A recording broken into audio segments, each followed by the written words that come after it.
Hey, welcome back.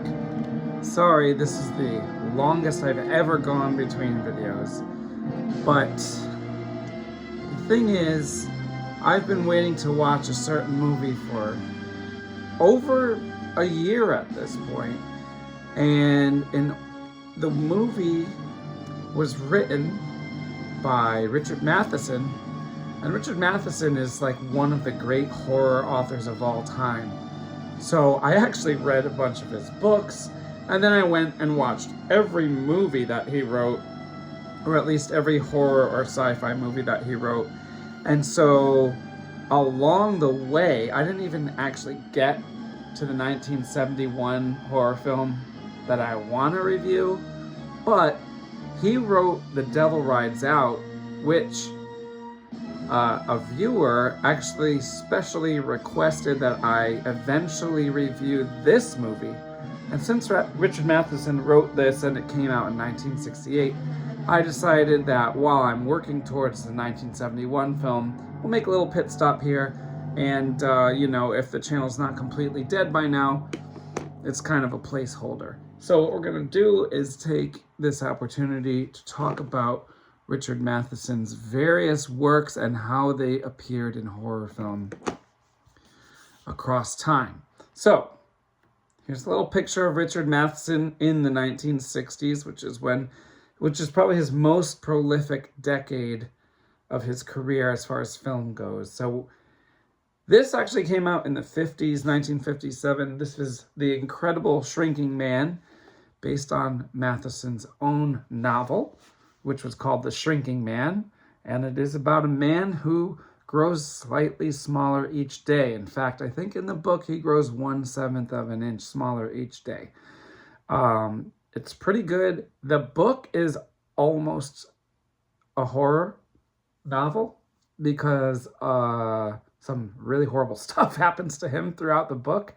Some of that stuff was actually too horrible for 50s film. It wouldn't have never gone through. There's this one part, to be fair, I read this a few months ago, but I do remember there's one part where he is the size of like an 11-year-old boy, and he is abducted by a man who is a sexual predator. And so that's not great.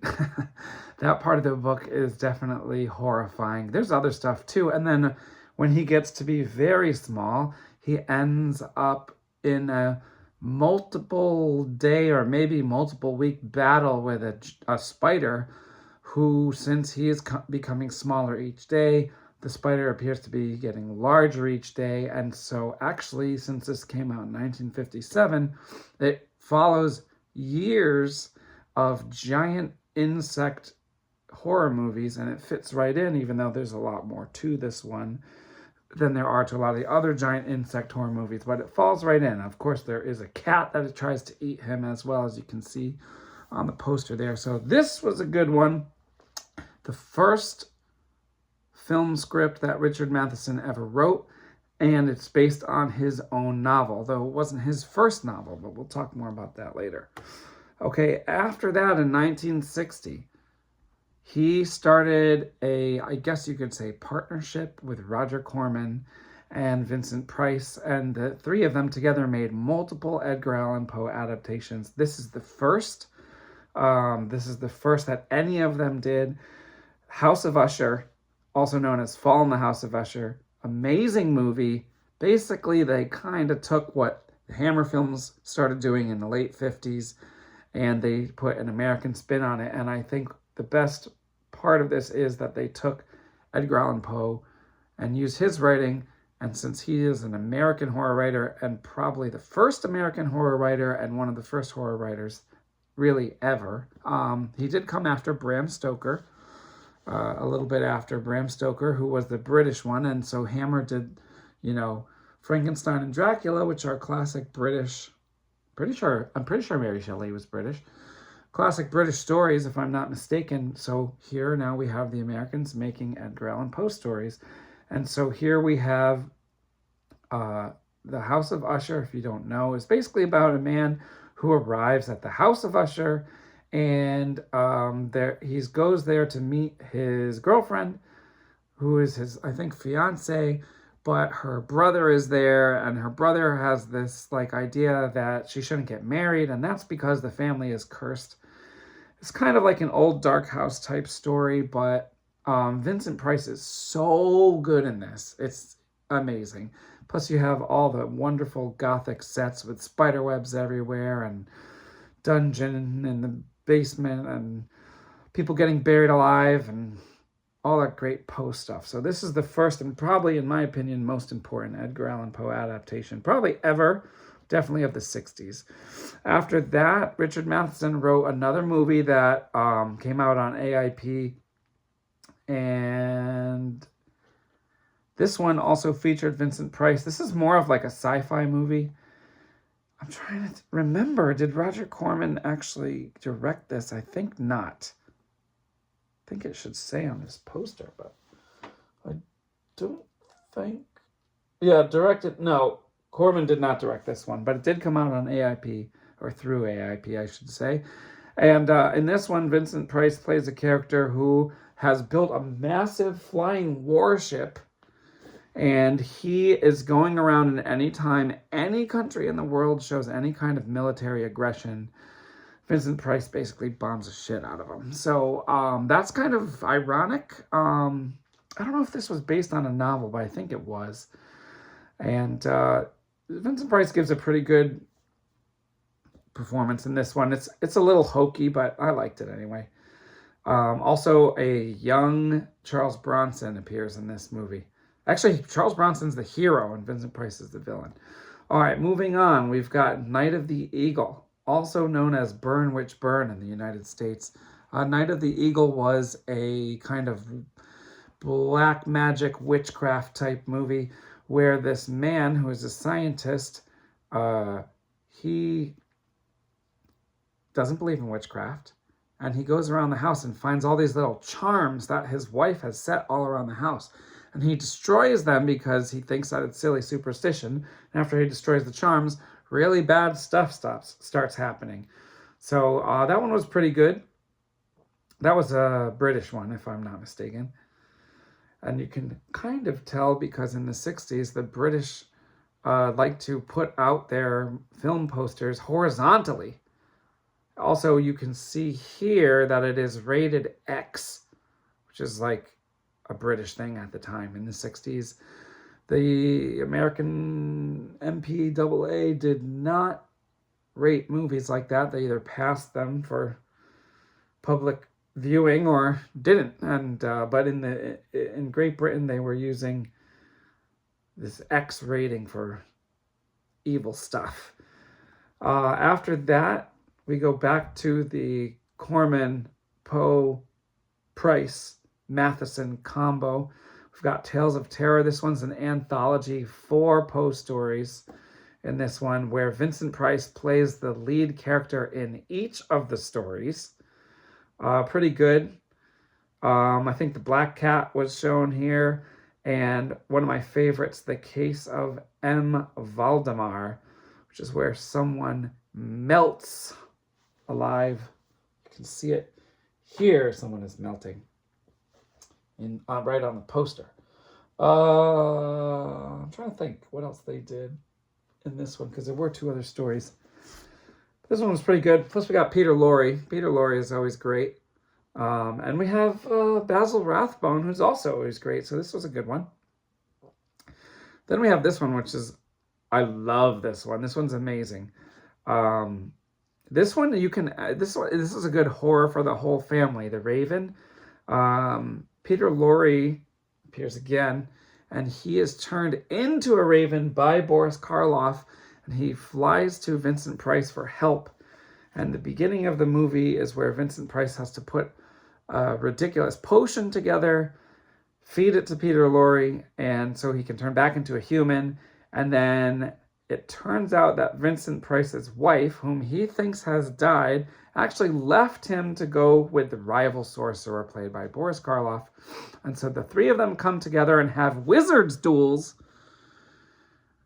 Basically, this is like Harry Potter of the 60s and not with kids. But you could show this to kids.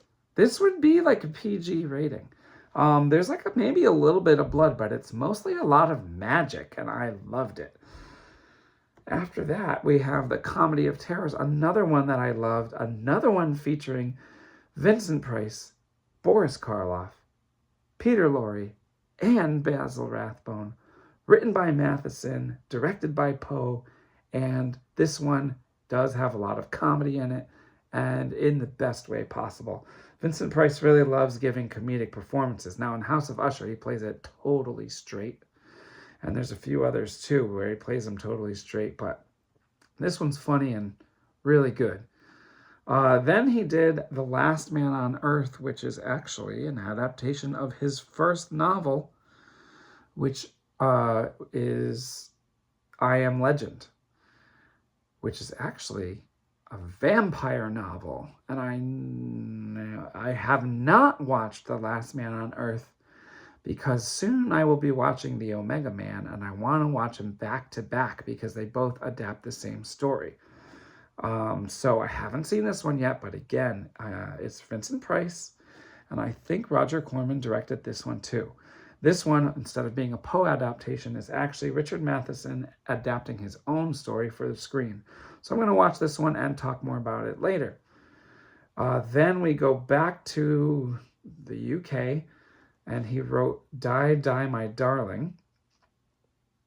And this one is basically a thriller where a woman's fiance dies, and her fiance's mother thinks that she, the fiance, should actually die too, so that her son and her son's fiance can enjoy each other in heaven. Of course, the girl does not want to die.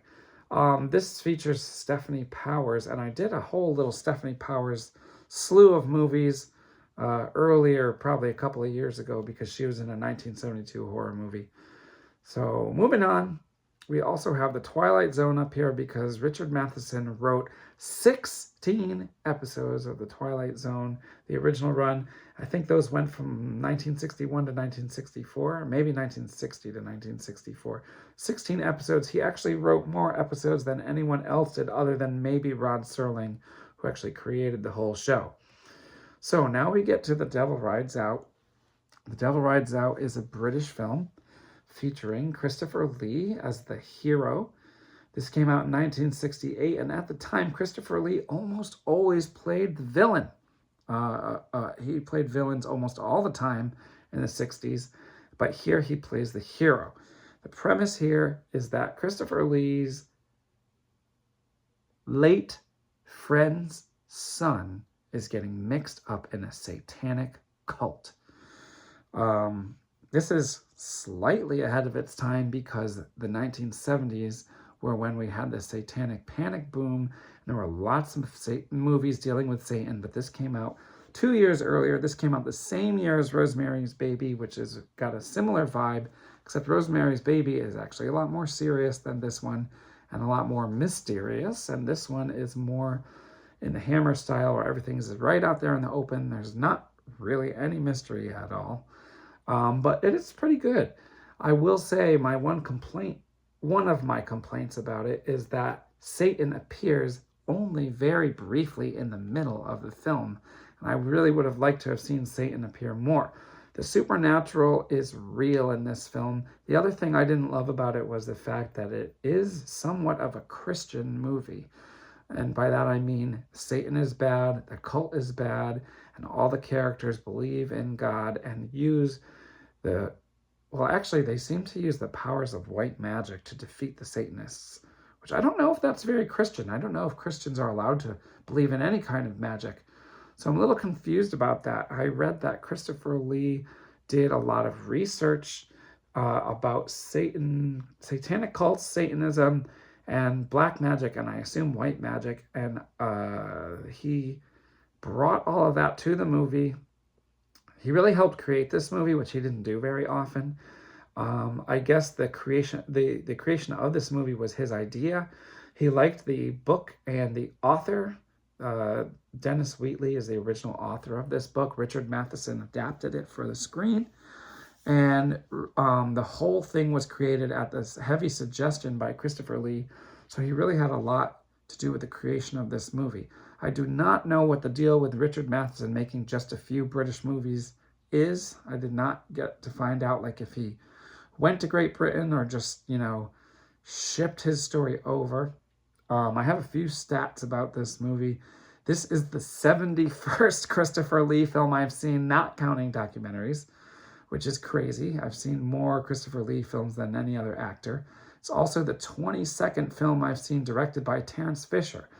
And I've done a lot of videos about Terrence Fisher films. He did most of the Hammer Dracula and Hammer Frankenstein films. He also did the first Hammer Mummy film and many others. But I talk a lot about Terrence Fisher in other videos, so I'm not going to talk too much more about that.